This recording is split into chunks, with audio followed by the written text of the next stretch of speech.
You can't believe everything that you see on the internet these days, because people are saying that if you have a Triumph Street Triple, all you gotta do is cut a little bit of rubber out of the airbox and you unlock 3 horsepower. Me personally, I think that's bullshit, but I do have access to a dyno, a Street Triple, and a modded airbox, so let's find out. That is right, folks. Today we're at the AF1 Racing dyno doing the free horsepower mod on this Triumph Street Triple. If this works, I'm gonna be bummed that I waited until the last day to do this, because this is the last day you can get entered to win this motorcycle right here. All you have to do is go down, click that link down in the description below, get yourself signed up to win. You have until 11:59 p.m. Pacific Standard Time tonight to get yourself entered to win. Now, before we actually turn this thing on the dyno, we do have some other mods to install on it real quick. And first and foremost is actually this set of SW Motec saddlebags, which is gonna be really handy because I have to haul with me a handful of tools. I'm looking at the instructions here because I actually got this kit from a buddy of mine who had a Street Triple in the past but never put it on. So I have not only this,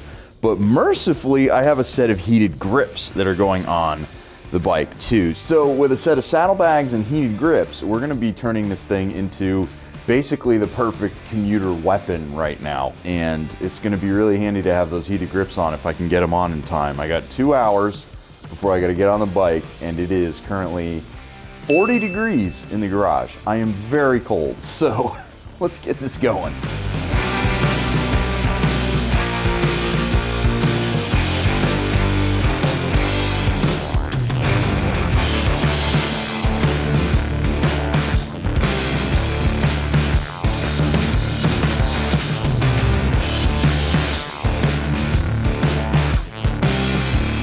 So I've hit a bit of a wall with the heated grips, so the power plug is somewhere underneath the front of the airbox, and I'm actually going to be in there in the dyno room because the free horsepower mod involves tinkering with that rubber gasket right there, and apparently it adds 3 horsepower, and we're gonna find out.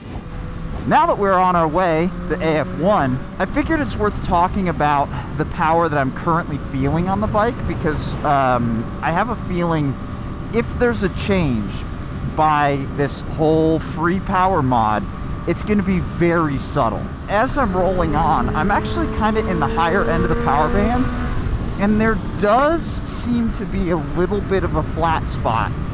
I'd say probably right around 8. And then once you get to 10, it really starts picking up again. But based on the video that I saw from Two Wheel Dyno Works, there's another flat spot a little bit lower in the power curve.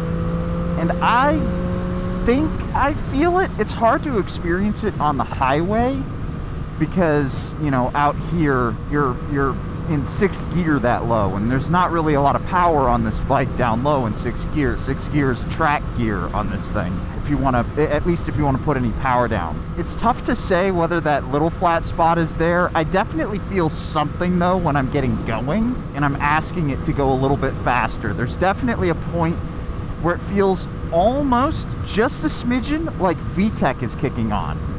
Not entirely like VTEC is kicking on, but a little bit, where it suddenly starts to feel happy again. Let's see if the dyno can solve that, if the free power mod can solve that. We're literally not going to change anything other than one thing in the runner that leads to the airbox. That's it.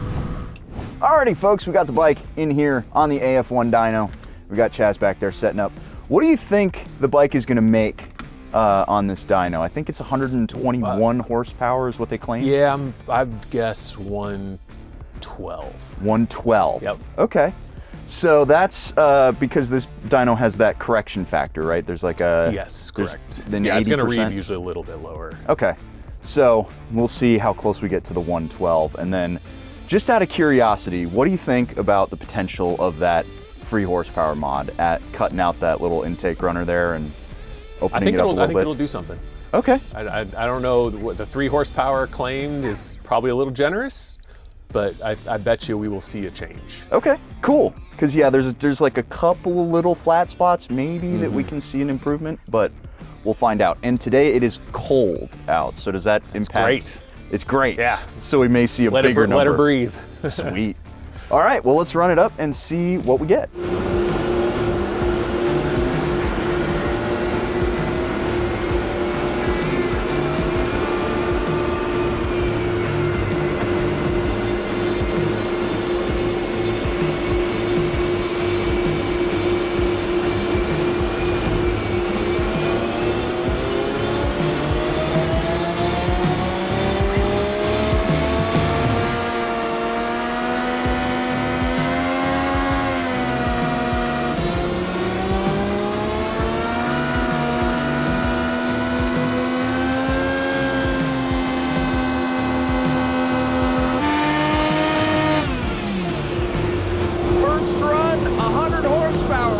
a couple more just to see.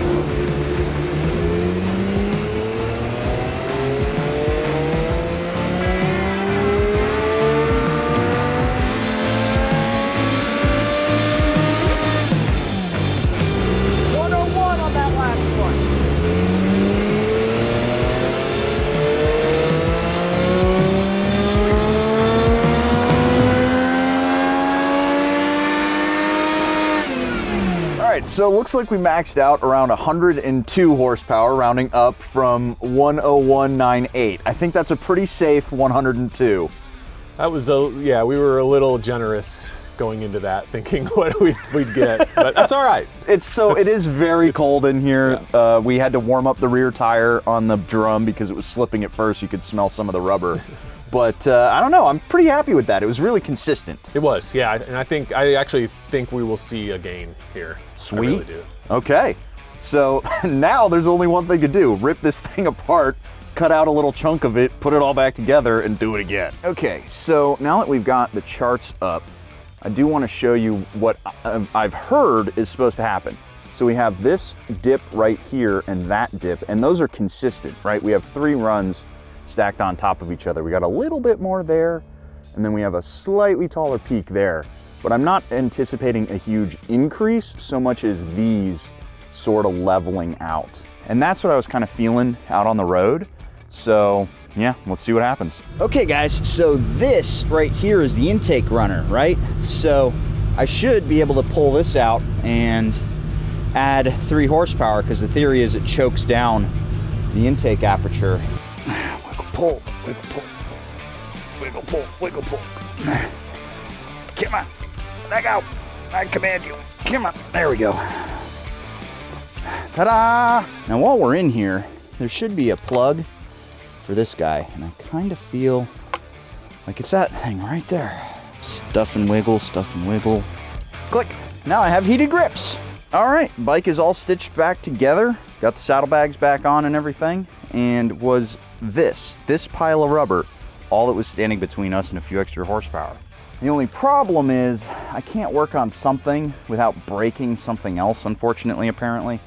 So, I don't know if you can see there, I accidentally broke the reservoir cover. It was actually already cracked. I realized just looking at it that it was starting to split. I think it's just old and brittle from sitting in the sun. If you look at the top end of this, you can see it's pretty faded. So I actually just ordered another one. It's just the plastic part, so obviously I'll have to bleed the brakes, which is annoying, but yeah, I can just put a new thing on there, and then for today I'll just zip tie it in place. It won't look good, but who cares, it works. Let's go find a supervising adult and see if we can't get this dyno spun back up. Okay, so I've cut it up now, and we're trying to aim one of the fans up to force a little bit more air in the ram air. See if that helps a little bit. More impressive results, maybe. In theory, you were saying it may just suck all the air right out of the airbox. We'll see. So if it goes down, we'll just set the fans back where they were. But what do you think we can expect by cutting out all that rubber there? Man, based on our last run, maybe a horsepower. A horsepower. Yeah, okay. Yeah, and then do you think we may see some of that level out a little bit? Yeah, so peak may not change much, but we may see the curve be more area under the curve. Sweet, and that's the more important thing, guys. Don't chase the Disneyland number. The area under the curve is what's more important, I find, anyway. So let's spin it up and find out. Test 1.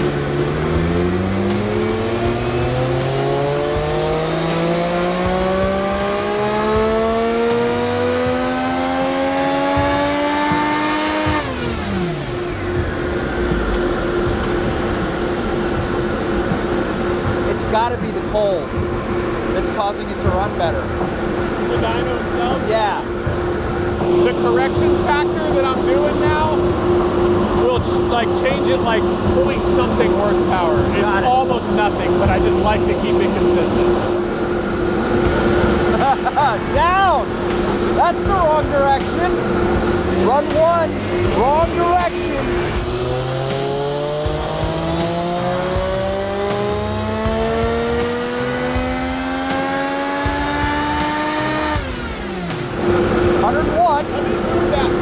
Okay, we did get up to 101 101 though, so bit of an improvement.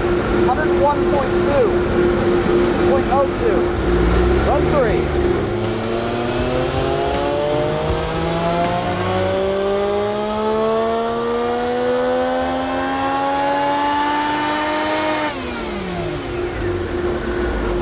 Yellow is the new one, so we're at 102.6. Got it.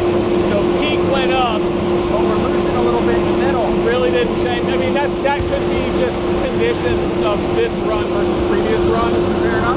I wouldn't say that we actually lost anything. That's just another run, different data points, different temperatures. Okay, folks, so we got to 102.62. So we're up a 0.6 of a horsepower.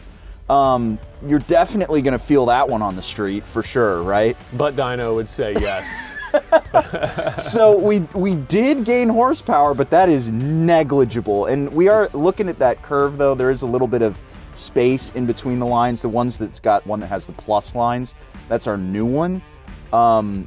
We're thinking that's probably just conditions are slightly different. It's a little warmer now than it was earlier, but are you doing things different to hide the free horsepower from the people? Definitely not. It seems like Triumph may have designed that intake to be pretty good for the engine that it's got. And see, that's the thing that I wanted to show you guys. You can't just look at one guy doing a YouTube video. Yeah, it's Two Wheel Dyno Works, and he's got a lot of experience, but science means it needs to be repeatable, and we did not repeat those results. So, who knows? Still fun to do. Still fun to do, yeah. And hey, now the new owner doesn't have to do it, and it did grant you 0.6 horsepower. So, if we're being legit, it did improve things. So, but now I guess we just have to take it out on the road and see how it goes. But thanks for helping me out, man. I really appreciate it. No problem. Okie dokie. So we're heading down one of my favorite little testing roads here. It's a short little decent twisty section here. And the best thing that I can say about the bike is it's still a street triple. I mean, look, I talked to Chaz a little bit. We were kind of going over some of the methodology and some of the results together, just kind of pontificating.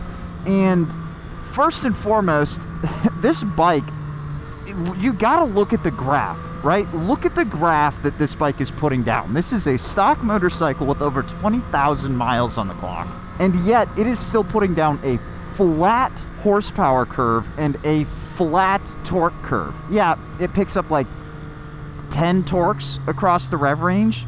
It's so flat. It's so well tuned. Any gains that we would have seen, even if it was 3, would have been lost because the motorcycle is already so good. Most people are just going to be like, yeah, it's butt dyno effect. I really do believe that with a lot of these modern motorcycles, we've hit diminishing returns.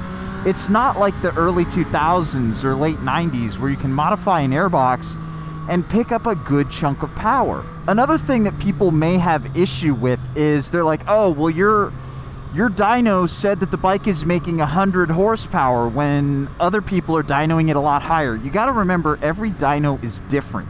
Every dyno is different, so you're never going to get the same result on the same motorcycle. And we had a correction factor on that dyno. I believe it's about 20%. Yeah, it's reading lower than other dynos might, for sure. However, that difference is negligible. What's more important is the fact that we got 7 good runs in across this motorcycle, and every curve looked exactly the same. If there was suddenly a big difference, sure, then we can say that the airbox made a difference. There was a little bit less area under the curve, but in talking with Chaz, you know, we were both like, well, it's a little hotter out, the conditions are different. Could that account for just that little change? Sure. The fans were different, the bike wasn't as hot or it wasn't as cold. It's a slightly different situation, but again, the numbers are so very close that it's the same motorcycle.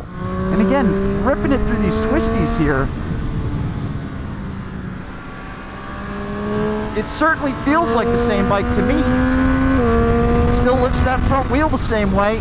And I made the joke with Chaz. I was in there making the joke that he's hiding this because he doesn't want the public to know that you could just modify this little thing on your bike and it's suddenly a whole new machine.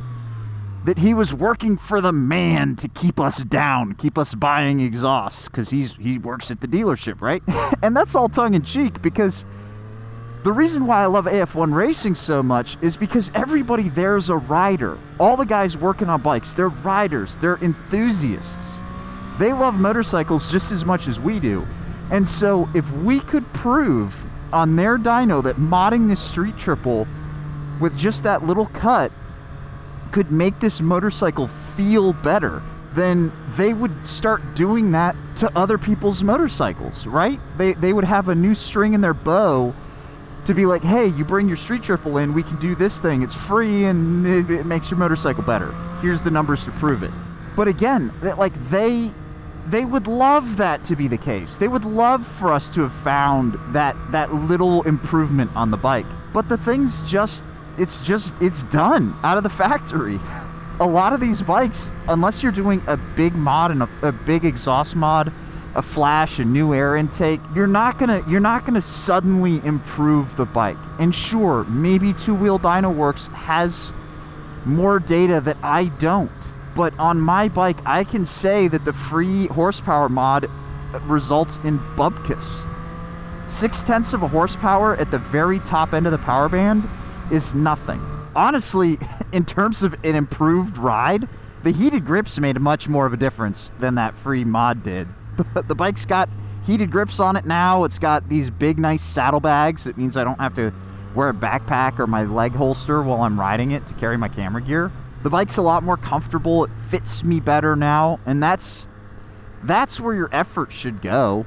You know, you could spend all this money chasing power, but especially with the street triple, it doesn't make any sense because the bike is already so good from the factory. It's already done. And there you have it, guys. The free horsepower mod. Kind of a letdown. But let me know all of your thoughts down in the comments below. And while you're down there, don't forget today is your last day to get entered to win this motorcycle. After today, it is gone. And by the time you're watching this, you may have like 12 hours or less to actually get entered to win this thing. So click that link down in the description below. Every dollar that you're spending goes directly to helping me and Fan of Them make cooler content for you guys. A huge shout out to you for supporting the channel, supporting the giveaways. An even bigger shout out to AF1 for volunteering Chaz and their dyno to let me just goof around on. And with that, guys, I'll catch you in the next one. See you later.